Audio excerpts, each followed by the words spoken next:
We read in the Torah about the hospitality which Avram provided for the angels. Torah tells us that it was the third day after circumcision. He's recovering, and it's the hottest day since the beginning of existence, because God didn't want him to be bothered with wayfarers, that he should just be able to have a respite from this.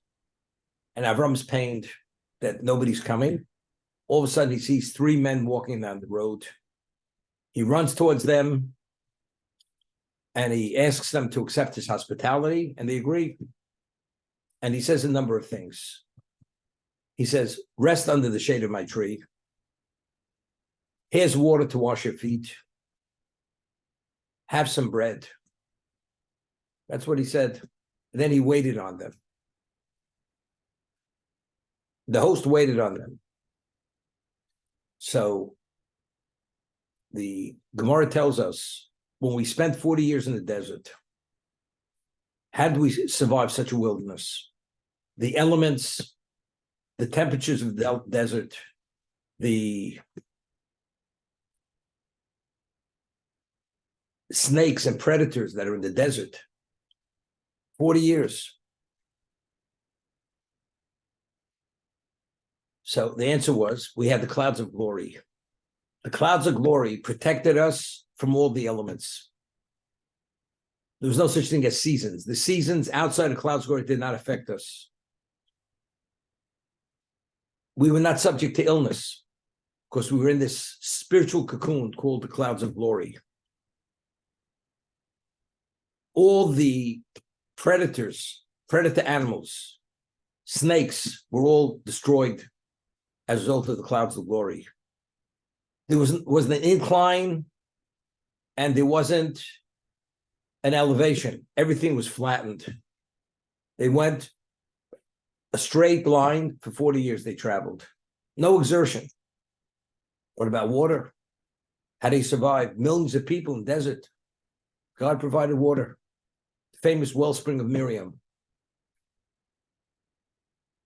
That was the water. What about food? We had the manna. The manna was miracle food. It nourished us. Whatever you had in mind, it should take on that form. In terms of nourishment, nutrition, it took on that form. And it tasted exactly as that food would taste. And there's an argument whether it had the texture of the food. But factually, we've sustained at every level for 40 years. Clouds of glory, the wellspring, and the manna. What did we merit? All these special gifts. This was considered measure for measure, because Avram provided the shade of this tree to these guests to protect them from the sun, from the elements. God says, I will provide clouds of glory to protect your children from the elements and provide other basic amenities. And as you offered the water to the guests, I will provide water for your children for 40 years, for millions of people. And as you offered your bread, I will offer your children this bread. It's called manna, will sustain them for 40 years. They will gather every day. As much as you take, as little you take. You always had exactly enough for the children, for the adults. Miracle. So you see the value of Chesed. Tremendous. Avram did Chesed, did loving kindness, hospitality with these three people. And look at to what degree we were compensated. The clouds of glory, the wellspring, and the manna. Now let's talk. Angels, these people were angels. They came angels in human form. So Avram should believe they're the people. When he offered his hospitality to these people, were they beneficiaries of his hospitality? You may be offering and giving, but are they beneficiaries? They're angels, they have no needs. They have no physical needs. So when they ate, it appeared as if they were eating. When they drank, it appeared, when they washed, it wasn't necessary. And when they ate, nothing was necessary. So what is the value of Chesed? Avram did Chesed with beings who did not need Chesed. They didn't need it. And look at the reward which God had compensated us. Just one moment, please. Here, there was no beneficiary of the kindness. And look at the unlimited level of reward which God gave Avram into providing for his children. So if a person does chesed, kindness with somebody who truly needs chesed, how much more he's deserving of reward. Here, there was no beneficiary. And look what God returned him, paid him, compensated him. So if one does chesed, person who truly needs the food, needs the shade, he needs the roof over his head, and you provide it, and he is a beneficiary, minimally, you're deserving of that. Okay, that's the takeaway. As long as your intent is to do chesed, although it turns out not. You know, it's interesting. The law is a person's a rich man and he's traveling. Being traveling, he doesn't, this is before credit cards, before checkbooks. You weren't able to actually take your currency or whatever, with your coins with you. So there, it had to be trust. Because he's a man of standing, based on who he is, you lend him the money. It's a loan. It's credit. That's what it is. Now, the law is, if a rich man says, no, a man says, I'd like to borrow money from you because I don't have money to purchase, and you lend him money. When you lend that man money, it's like lending a poor man money. Because at this point, for all intents and purposes, what he's worth has no relevance to the moment. And we're not talking about he wants to borrow money for an investment. For that, you're not a poor man. But if you want to borrow money for the basic needs, which is food, lodging, he's a poor man. Because factually, he has the means, he doesn't have the food, he doesn't have the roof over his head. That's like giving charity to a poor man, even if it's a loan. But let's say you want to give it to him as a gift, not as a loan. But what did you provide for that person? Well, back in Europe, he has a mansion, but that has no relevance to the moment. That's chesed. Because he doesn't have, what's he supposed to eat? Person's starving. And he needs a morsel of bread to live, otherwise he dies of starvation. And you offer it to him. But he owns a bakery. He has thousands of loaves. What does the bakery have to do with it at the moment? You provide it with life by giving the morsel of bread. That's what it is. What about, so we see the extent of chesed, that even there's no beneficiary of the chesed, look how God values it because you offered your kindness. What about a person withholds kindness from a person who does not need kindness?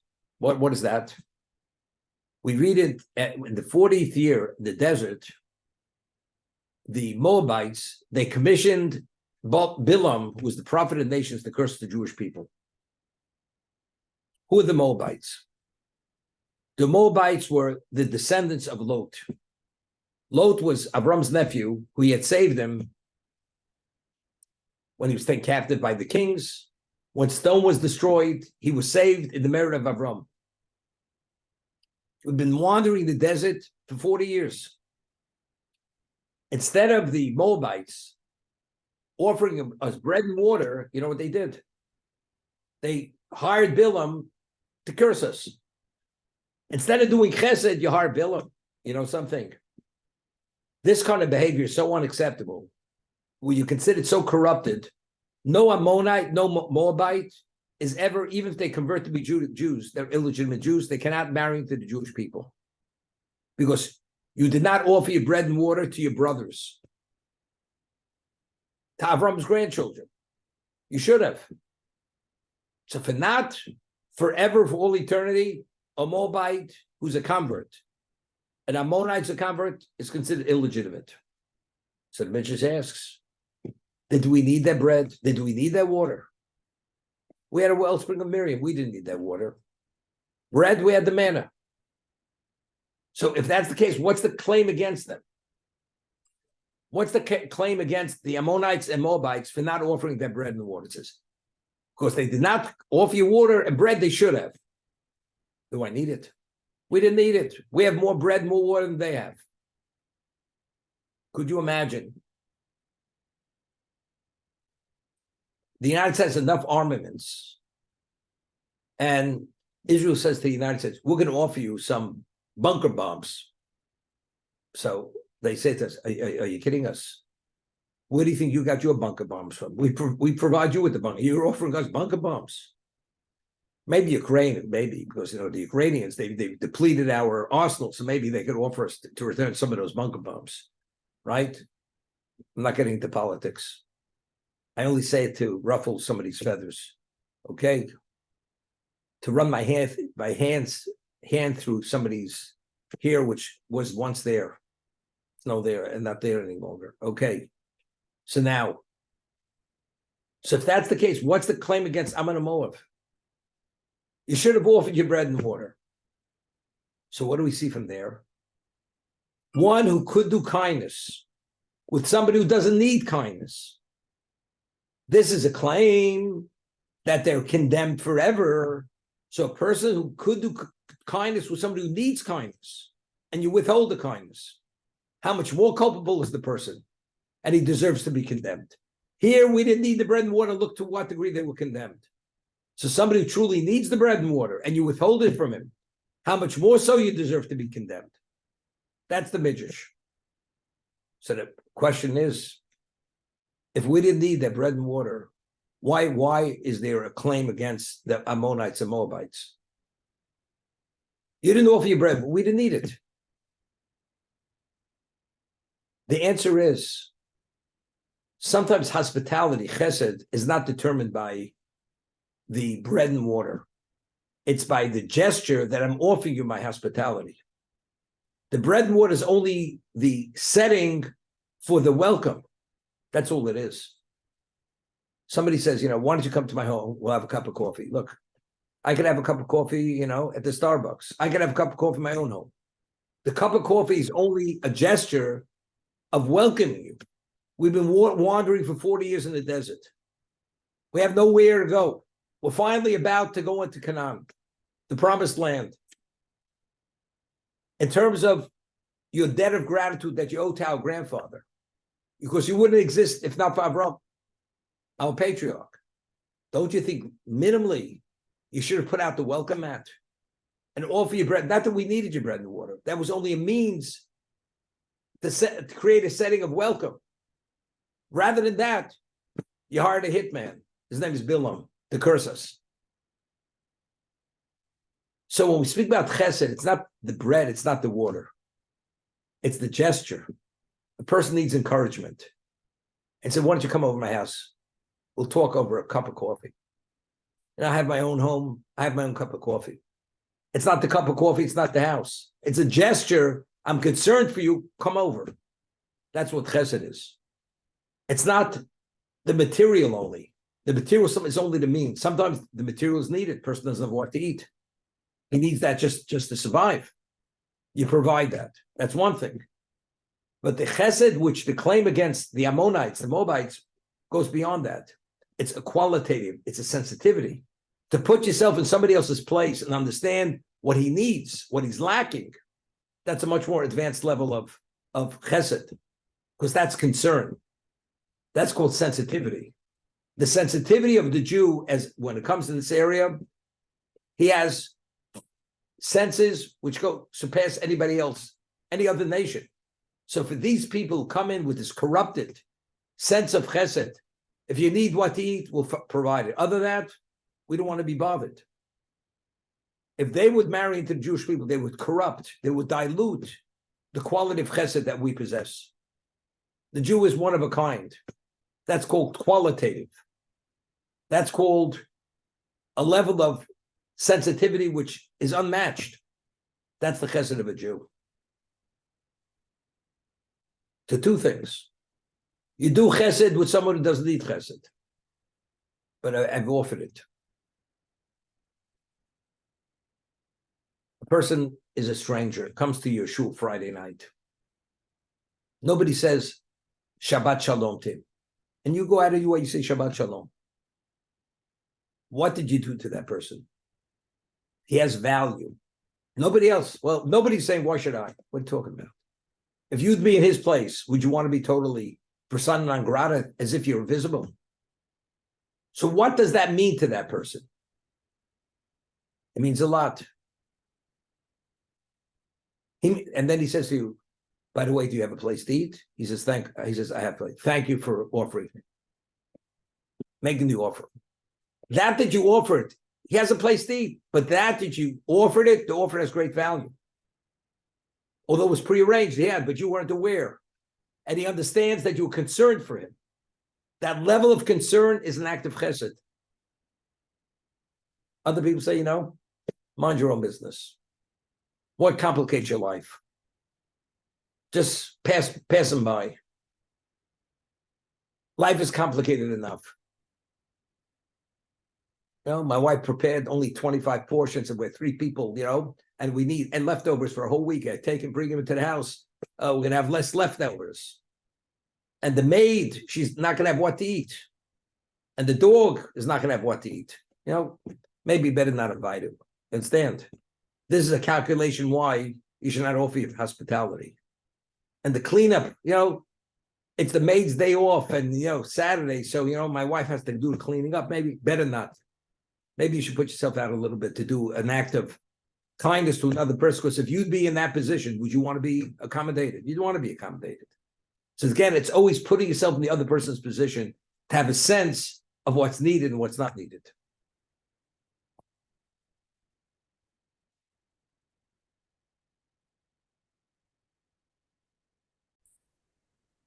An article in the New York Times, I saw this maybe 33 years ago, 34 years ago.